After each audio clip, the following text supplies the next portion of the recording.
At 02:10 hours local time, a parking area on the northern edge of Armiansk turned into a single sheet of fire. 3 miles. That is the width of the Perekop isthmus at its narrowest point.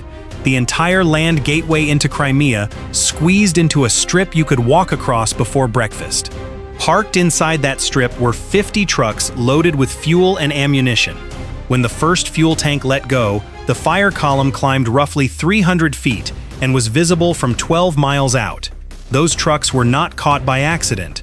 They were delivered. Armiansk is not a fortress and not a base. It is a town sitting on the neck of the peninsula, one of only 2 road gateways connecting occupied Crimea to the mainland. Everything that keeps a Russian brigade alive has to squeeze through here or through Chonhar, 60 miles to the east. Diesel, shells, spare parts, replacement crews.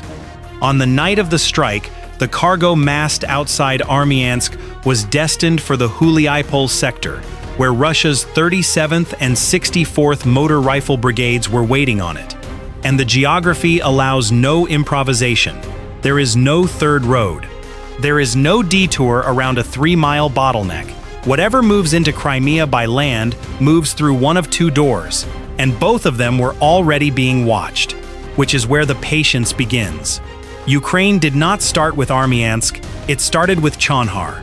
Strikes days earlier left that crossing so badly damaged that the occupation authorities themselves acknowledged the hits and cut traffic down to limited 2-way flow. Then Henichesk. Satellite imagery from Planet, published by Radio Liberty, shows the damage on that span too. One by one, the alternatives closed. And every Russian logistics officer looking at the map came to the same conclusion, because it was the only conclusion left: reroute everything through Armiansk. They thought they were finding a workaround. They were walking into the only door still open, and it was still open on purpose. Think of a funnel with 4 spouts.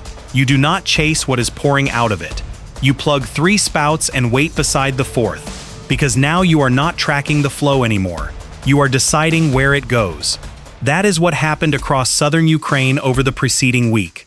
By the time 50 trucks were nose to tail outside Armiansk, they had been routed there by Ukrainian planning as surely as if someone had handed the drivers the map.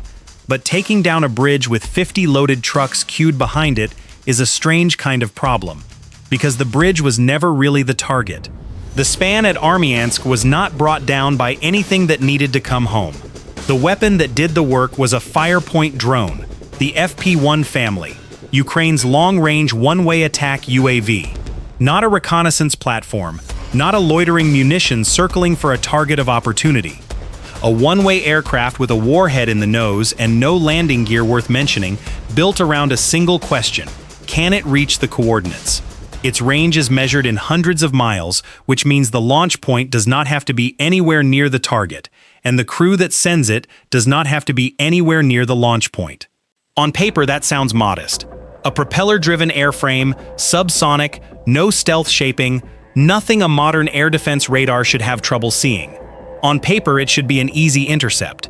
In practice, it is closer to a package with a delivery address and no return address.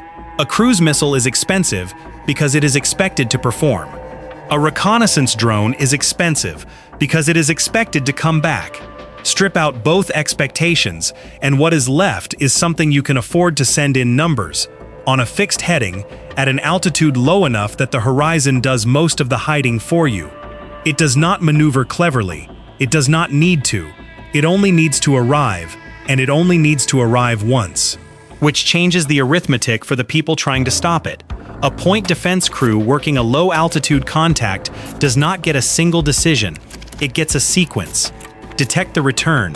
Separate it from ground clutter and from the dozens of other things a radar sees over a populated isthmus.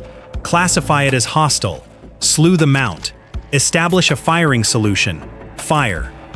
Even a well-drilled crew that has done this 100 times is spending tens of seconds working through that chain, and against a low, slow, unremarkable contact, the classification step is the one that eats the clock. 30 seconds of that chain, against an aircraft crossing the ground at better than 100 miles an hour, is roughly half a mile of closure. The isthmus itself is 3 miles wide, meaning the entire defended depth of the approach can be crossed in less time than it takes to be sure what you are looking at. And that is before you account for a target that appeared low over water, where the radar horizon starts late and ends early. The result is on the record. Ukraine's 1st Separate Assault Regiment commander, Dmytro Filatov, stated the Armiansk bridge was damaged badly enough by FP drones that it did not need to be struck again. Not damaged, not degraded, finished, in one night. And that is where the trap actually closed. A broken bridge meant the convoy could not go forward. It also meant the convoy could not go back. Russia was not defenseless over Armiansk that night. Local residents described air defense working overhead, over the residential blocks of the town itself, which tells you two things. It tells you the systems were there, and it tells you they were still firing when the drones were already on top of the target. The layer doing that work over a site like this is point defense, the Pantsir S1 class of system, or something filling the same role. Its job is the last few miles, a radar, a bank of short-range missiles, an autocannon for whatever gets closer than the missiles like. It is the goalkeeper of the air defense stack, positioned at the thing that matters and told to keep that thing alive. On paper, a system in that class tracks a handful of targets at once and reacts in seconds. Those numbers are real, and they are also the wrong numbers for this problem. Because a goalkeeper can be excellent and still lose if the goal is as wide as the town. Point defense is built around a point, a bridge, a depot, a headquarters. Draw a circle, sit in the middle, engage what enters it. What Russia needed to defend on the isthmus was not a point, it was a corridor, 2 crossings, a road running the length of the neck, and a parking area outside the town holding 50 vehicles that had nowhere else to be. Defend the bridge and the trucks are naked. Defend the trucks and the bridge is naked. There was never enough coverage to do both, because the coverage was designed for a target, and the target had quietly become a route, and the approach made it worse. Come in low over the shallows and the salt flats west of the isthmus, and the radar horizon does the attacker's work. A contact at low altitude over flat water simply does not exist to a ground radar until it is close, and close is exactly where the engagement chain runs out of seconds. But here is the part that reframes everything. The trap was not built in Crimea. Filatov said the operation would not have been possible if other Ukrainian units had not struck Mariupol and the road toward Berdiansk. That is what forced Russian units in the Henichesk sector to stop drawing supplies through Mariupol and start drawing them through Crimea instead. Read that again because it inverts the whole story. The convoy at Armiansk was not a Russian convoy that Ukraine found. It was a Russian convoy that existed because of Ukrainian strikes hundreds of miles away on a completely different axis weeks earlier. Mariupol closed. Berdiansk closed. The supply flow for an entire sector was pushed west onto the peninsula. Then Chonhar closed. Then Henichesk closed. Each strike removed one option, and the traffic obediently redistributed to whatever was left, until whatever was left was a 3-mile isthmus with a single working bridge and a parking lot. Nobody ambushed those trucks. They were routed over the course of a campaign into the last square on the board, which means by the time the first vehicle detonated, the hard part of the operation was already weeks behind them. What was left was arithmetic. 50 trucks, parked nose to tail. That detail is the whole ending. Vehicles on the move spread out. Doctrine, habit, survival instinct, you put distance between yourself and the truck ahead, because distance is what keeps one hit from becoming 10. Vehicles waiting to cross a bridge cannot do that. A queue compresses. Drivers close up because the line is moving, then stops, then moves again. By the time the column outside Armiansk had been sitting long enough to be worth striking, it had already surrendered the one thing that might have saved it. Then the crossings went. Not one bridge. 4. Armiansk, Chonhar, Henichesk, Stavok. Hit across the same night, the exits closed in parallel rather than in sequence. And with the span at Armiansk finished, the queue stopped being a queue. It became a parking lot with 50 loaded vehicles in it, and no reason for any of them to move for hours. The strike on that lot did not need to be precise. It needed to be first. A fuel truck does not explode the way film explosions do. The hull opens, and diesel or gasoline goes where gravity sends it, under the vehicle beside it, into the ruts and the gravel. What burns first is not the liquid but the vapor above it, and vapor does not stay where the fuel is. It moves. It finds the space between two parked trucks and fills it, and when it lights, the flash front travels faster than anyone standing there can react to. That is the first second. The trucks in the middle of the column were carrying ammunition. Ammunition does not need to be hit. It needs to be heated. Sustained fire against a cargo bed does the work on its own timeline. A minute, 2 minutes, however long the crates take, and then the load cooks off. And a cooking off load is not one explosion. It is a sequence. Rounds going in every direction at once, into the truck ahead, into the truck behind, into fuel tanks that were already leaking. That is when a fire becomes a chain. From above, it would have looked less like an attack than like something spreading. Fire moving down the line, vehicle by vehicle, each one a fresh source for the next, the column consuming itself along its own length. Ukrainian forces later said some of the vehicles were completely destroyed. A careful phrase, and an honest one, because in a fire like that, the difference between a destroyed truck and a gutted one comes down to where in the queue it happened to be sitting.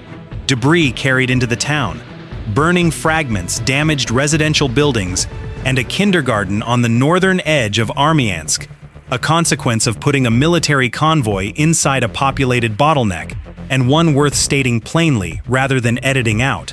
By dawn, the isthmus was a 3-mile strip of broken crossings and burnt vehicles, and the fuel and ammunition the Mariupol sector had been waiting on was never going to arrive. Not late, not diverted, gone, along with the road it was supposed to travel. Militarily, the accounting is straightforward. Ukraine's 1st Separate Assault Regiment put the figure at roughly 50 vehicles loaded with fuel and ammunition, with some completely destroyed.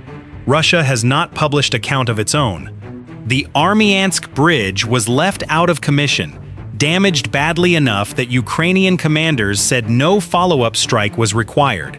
Chonhar had already been degraded days earlier. Henichesk carries visible damage in satellite imagery from Planet. 4 crossings on the land approaches to the peninsula, hit inside a single night, by a force made up of the 1st Separate Assault Regiment, the 475th Separate Assault Regiment Code 9.2, and the Alpha Special Operations Center of Ukraine's Security Service, working through a joint multi-domain center. Strategically, the trucks are not the loss. Trucks can be replaced faster than almost anything else in a modern army. What Russia lost on the isthmus was optionality. A supply network is not measured by how much it carries, but by how many ways it can carry it, and every route that closes does not subtract capacity evenly. It concentrates the remainder onto whatever is left. Mariupol closed. The Berdiansk road closed. Chonhar closed. Henichesk closed. Each of those strikes looked, on the day, like a separate event. Together they compressed the supply of an entire sector down to one road, one bridge, and a 3-mile neck of land, and then removed that too. The consequences are already visible on the peninsula. Sustained pressure on these routes has produced the worst fuel crisis Crimea has seen since 2014, severe enough that authorities introduced rationing, and severe enough that the Kremlin has publicly acknowledged the scale of the problem, which it rarely does. The commander of Ukraine's unmanned systems forces, Robert Brovdy, has stated the objective openly: isolate Crimea. That is the frame worth keeping. A bridge is not a target, it is a wall, and this one was the last wall of a trap that had been closing for weeks. Because the harder question is not how Ukraine hit 50 trucks on a 3-mile isthmus. It is why 50 trucks were sitting there in the first place. They were there because every alternative had already been taken away from them, one strike at a time, on axes hundreds of miles apart, by people who understood that you do not need to catch something moving if you can decide where it has to stop. Russia lost a convoy in one night. It had lost the map weeks before that. If you want more breakdowns like this one, the operational logic underneath the footage, not just the footage. Subscribe and turn on notifications. And here is the question worth arguing about in the comments. With the land routes into Crimea being closed one by one, is the Kerch Bridge now the only target that still matters, or is the sea route the real weak point? Tell me where you'd strike next.